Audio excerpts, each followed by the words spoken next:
Hello friends, आज हम लोग नए राजा एवं राज्य 7th क्लास का हिस्ट्री का चैप्टर 2 कवर करेंगे।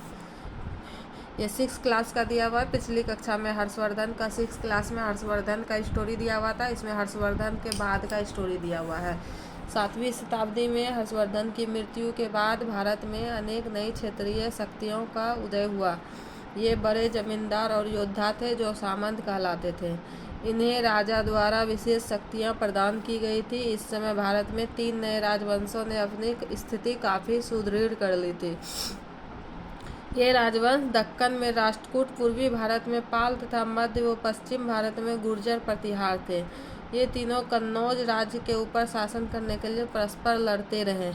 इस टकराव को त्रिपक्षीय संघर्ष कहा जाता है। ये 3 पक्ष से टकराव हो रहा था, मतलब 3 तरफ से तीनों राजा लड़ाई कर रहे थे। दक्षिण से, पश्चिम से, पूर्वी से, मध्य और पश्चिम से। तो इसमें जो है इसको त्रिपक्षीय संघर्ष कहा गया। इसका अंत में जो है कौन जीता? गुर्जर प्रतिहार जीता। गुर्जर प्रतिहार ये राजा का नाम है, जो कि राजा कहाँ का था? ये मध्य और पश्चिम भारत का था। उसके बाद हम लोग राष्ट्रकूट के बारे में पढ़ेंगे। राष्ट्रकूट राजा कौन थे? राष्ट्रकूट चालुक्यों के सामंत थे, परंतु उनकी कमजोरी का लाभ उठाकर उन्होंने अपनी स्वतंत्रता सत्ता स्थापित कर ली। दंतीदुर्ग ने राष्ट्रकूट वंश की स्थापना की। उन्हें मान्यखेत को अपनी राजधानी बनाई। ये मान्यखेत जो है जगह का नाम है। उसने महाराजा धीराज परमेश्वर भट्टारक जैसी उपाधियां धारण की। कैलाशनाथ मंदिर, एलोरा, एलिफेंटा की गुफाओं का निर्माण राष्ट्रकूटों ने ही करवाया था। अमोघ वर्ष कृष्ण प्रथम, ध्रुव और गोविंद तृतीय राष्ट्रकूट वंश के राजा थे। अब पाल वंश के बारे में हम लोग पढ़ेंगे। पाल वंश भारत का शक्तिशाली राजवंश था। इसकी स्थापना गोपाल ने की थी। पाल वंश का विस्तार वर्तमान बिहार और बंगाल तक था। धर्मपाल के पुत्र देवपाल ने पाल वंश का विस्तार असम, ओडिशा, नेपाल के कुछ क्षेत्रों तक किया था। पाल वंश के शासक जो है बौद्ध धर्म मानने वाले थे। पाल वंश के शासकों ने लगभग 400 वर्षों तक भारत पर शासन किया था। अब आप लोग इसमें मानचित्र देख सकते हैं। इंडिया का मानचित्र को, हाँ, गुर्जर प्रतिहार जो अभी हम लोग नाम ले रहे थे यहाँ से थे। कन्नौज यहाँ है, राष्ट्रकूट यहाँ है, मान्यखेत यहाँ है, चोल वंश यहाँ है, चेर यहाँ है। मानचित्र 3 में भारतीय उपमहाद्वीप के विभिन्न हिस्सों में 7वीं से 12वीं शताब्दी के बीच शासन करने वाले प्रमुख राजवंशों को दिखाया गया है। गुर्जर प्रतिहार के बारे में पढ़ेंगे। पालों के अतिरिक्त उत्तरी भारत की दूसरी महत्वपूर्ण शक्ति गुर्जर प्रतिहार थी। इस साम्राज्य के संस्थापक हरिश्चंद्र थे। गुर्जर प्रतिहार ने पश्चिम व मध्य भारत तक अपनी भौगोलिक सीमा का विस्तार कर एक विशाल साम्राज्य स्थापित किया था।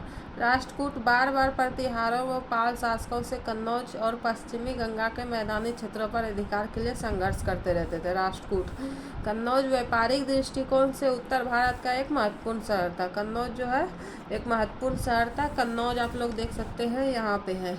ये व्यापारिक दृष्टि से जो है बहुत महत्वपूर्ण शहर था। कन्नौज को महोदय नगर कहकर भी पुकारा गया है। राष्ट्रकूटों ने दक्षिण के चोल वंश के शासकों से भी संघर्ष किया था। अब हम लोग इसमें कुछ एक्स्ट्रा दिया हुआ है, इसके बारे में जानेंगे। विक्रमशिला विश्वविद्यालय आधुनिक, जो कि अभी भागलपुर के नाम से जाना जाता है, प्राचीन भारत में बौद्ध शिक्षा का एक प्रमुख केंद्र था। इसकी स्थापना धर्मपाल के द्वारा 783 से 820 ईस्वी में की गई थी। वर्तमान में प्रत्येक वर्ष फरवरी महीने में विक्रमशिला महोत्सव का आयोजन किया जाता है। इसी तरह नालंदा गुप्त काल में स्थापित किया गया था, जिसे बख्तियार खिलजी ने 1203 ईस्वी में जलाकर तहस नहस कर दिया था। अब सामंत कौन थे? सामंत के बारे में डिटेल में इसमें दिया हुआ है कि सामंत कौन थे। सामंत जो थे राजा, बड़े जमींदार व कुछ प्रमुख सैन्य प्रमुखों को राजनीतिक अधिकार भी प्रदान कर देते थे। उसे सामंत कहा जाता था। राजा जो है बड़े जमींदार को और सैन्य प्रमुखों को जो राजनीतिक अधिकार दे दिया जाता था, उसको सामंत कहा जाता था। ये सामंत राजा को शासन चलाने में मदद करते थे।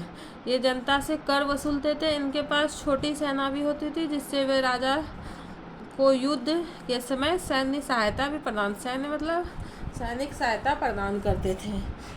वो लोग भी सैनिक वगैरह रखता था। बाद में राजा को युद्ध के टाइम में सैनिक दे दिया, या घोड़ा दे दिया, या हाथी दे दिया, कुछ भी दे दिया लड़ाई करने के लिए। सामंतों द्वारा वसूले गए कर में से भी अपनी सेना को जागीर का संचालन करते थे। अधिक सत्ता और संपदा हासिल करने में सामंत अपने को महासामंत और महामंडलेश्वर घोषित कर लेते थे।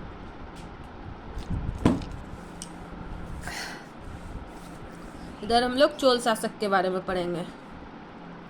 दक्षिण भारतीय राज्यों में चोलों का राज्य सबसे प्राचीन था। चोल वंश का संस्थापक विजयालय था। उसने पल्लवों की राजनीतिक दुर्बलता का लाभ उठाकर तंजौर पर अधिकार कर लिया तथा स्वतंत्र राज्य की स्थापना की। एक युद्ध में परांतक प्रथम को राष्ट्रकूट राजा कृष्ण द्वितीय से हार का सामना करना पड़ा था। हार के बावजूद उसने हिम्मत नहीं छोड़ी और अपने राज्य को शक्तिशाली बनाने में लग गया। इसने पांड्य राज्य पर विजय हासिल की।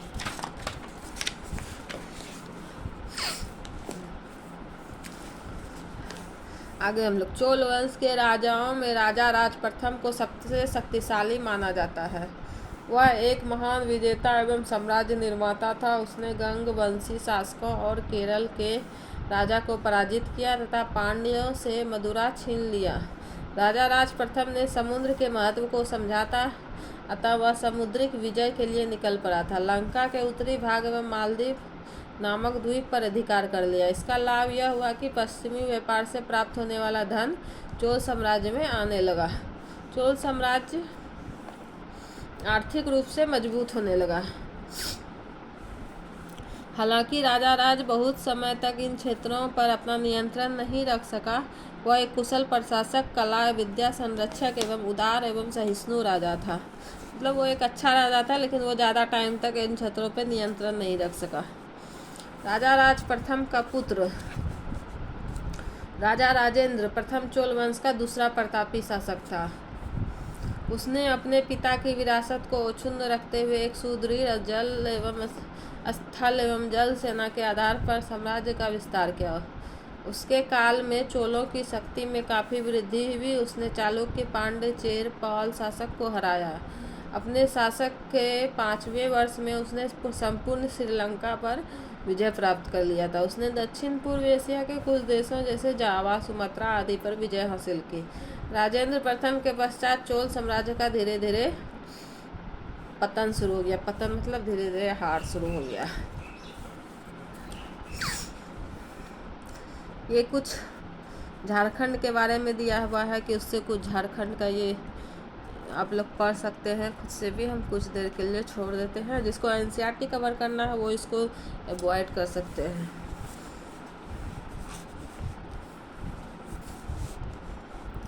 चोल प्रशासक। चोलों ने एक विशाल साम्राज्य की स्थापना के साथ साथ इसके प्रशासन की भी समुचित व्यवस्था की। केंद्रीय प्रशासन का सर्वोच्च अधिकारी राजा होता था।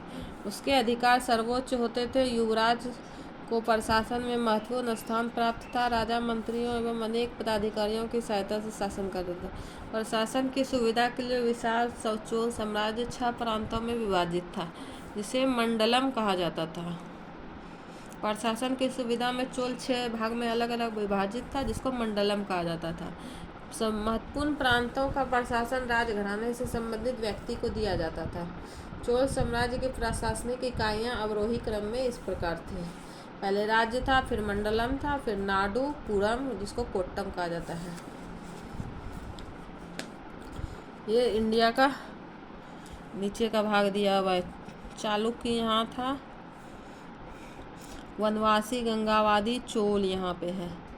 इधर से कावेरी नदी निकला हुआ है। इधर मदुराई, पांड्यन। स्थानीय स्वशासन अब हम लोग पढ़ते हैं। चोलों की स्थानीय स्वशासन की प्रणाली अनूठी थी। अन्य किसी भी भारतीय राज्य में ऐसी व्यवस्था देखने को नहीं मिलती है। चोल शासकों की स्थानीय प्रशासन व्यवस्था को वारियम कहा जाता था। यह व्यवस्था सीमित प्रणाली पर आधारित थी। चोल अभिलेखों में 3 प्रकार के ग्राम सभाओं का उल्लेख मिलता है। 3 प्रकार का इसमें ग्राम सभा का उल्लेख मिलता है, जो कि नेक्स्ट पेज में पढ़ेंगे। ऊढ़ सभा व नगरम।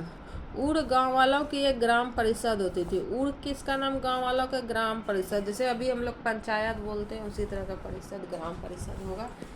सभा या महासभा गांव के वरिष्ठ ब्राह्मण की सभा थी। चोल अभिलेखों में नगरम का उल्लेख प्रायः व्यापारिक केंद्रों का प्रबंध कार्य के लिए हुआ था। नगरम उसको बोलते हैं जहाँ व्यापार वगैरह ज़्यादा केंद्र है व्यापार का, वहाँ उसके लिए नगरम शब्द है। नगरम की प्रशासनिक व्यवस्था के मुख्य रूप से व्यापारियों को ही शामिल किया जाता था। प्रत्येक गांव में ग्राम सभा की सहायता के लिए मध्यस्थ नामक वेतनभोगी कर्मचारी होते थे। केंद्रीय अधिकारियों को सहायता प्रदान करना, कर वसूलना, अपराधियों को दंडित करना, शिक्षा, मंदिर और सिंचाई व्यवस्था करने की जिम्मेदारी ग्राम सभा को थी। चोल राज्य को भूमि और व्यापार कर से राजस्व प्राप्त होता था। इस कर का एक भाग राजा के लिए रख दिया जाता था, दूसरे भाग को सार्वजनिक निर्माण कार्य जैसे सड़क और तालाब बनाने, राज कर्मचारियों को वेतन देने, स्थल सेना और जल सेना का खर्च वहन करने तथा मंदिरों के निर्माण में खर्च किया जाता था। चोलों की अस्थायी सेना में पैदल, गजारोही, अश्वारोही आदि सैनिक शामिल होते थे। ये आप लोग एक मूर्ति यहाँ दिया हुआ है, चोल कांस्य प्रतिमा। चोल जब शासन था वहाँ का कांस्य प्रतिमा, ये कांसा का मतलब ये बना हुआ मूर्ति का फोटो दिया हुआ है, देख सकते हैं। चोलों में ब्राह्मण एवं बल्लाल शूद्र वर्ग के बड़े भूस्वामी का सर्वोच्च स्थान था। इसके अतिरिक्त कुछ विशेष अधिकार प्राप्त वर्गों में बलिंगे, दक्षिण भुजा तथा इंडगई वाम भुजा थे। दक्षिण भुजा जातियां मुख्यतः कृषक एवं श्रमिक जातियां थी तथा वाम भुजा वर्गीय जातियां हस्तशिल्पकारों या तस्करों की थी। दास प्रथा का भी प्रचलन था।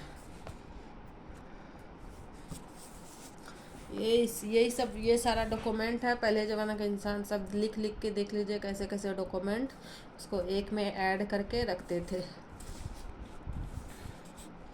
ये संस्कृत में लिखा हुआ डॉक्यूमेंट है। तमिल एवं संस्कृत में लिखे ताम्रपत्र का संग्रह। इसके पास एक बड़ी नौसेना थी। चोल काल में सेना की एक टुकड़ी नेतृत्व करने वाले नायक तथा सेना अध्यक्ष को महादंडनायक कहा जाता था। कलात्मक विकास। चोल शासक ने अपने शासन काल में द्रविड़ स्थापत्य कला शैली को बढ़ावा दिया। इस काल में द्रविड़ शैली के अंतर्गत अनेक मंदिरों का निर्माण कराया गया। चोल मंदिरों में विस्तृत प्रांगण, विशाल मंदिर देख लीजिए पहले का। अभी भी आप लोग साउथ में घूमने जाइएगा तो बहुत सारे ऐसे मंदिर दिख जाएंगे।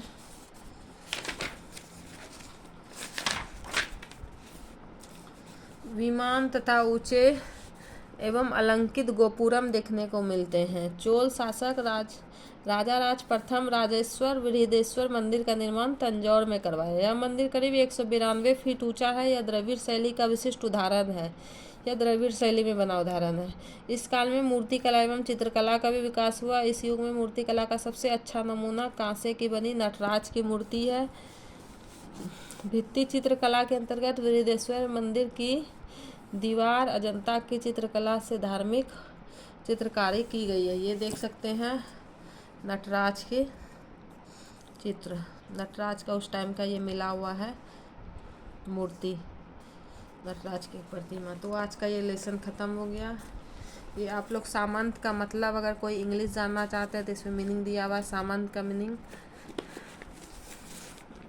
नाइट, कांस्य का, ब्रोंज का, स्थानीय स्वशासन का, लोकल एटोनोमी, ताम्रपत्र का, कॉपर प्लेट, सभा मतलब असेंबली, भूमि अनुदान, लैंड ग्रांट, त्रिपक्षीय संघर्ष का इंग्लिश, ट्रिपैलिट कॉन्फ्लिक्ट, राजवंश का, dynasty. Thank you, okay bye.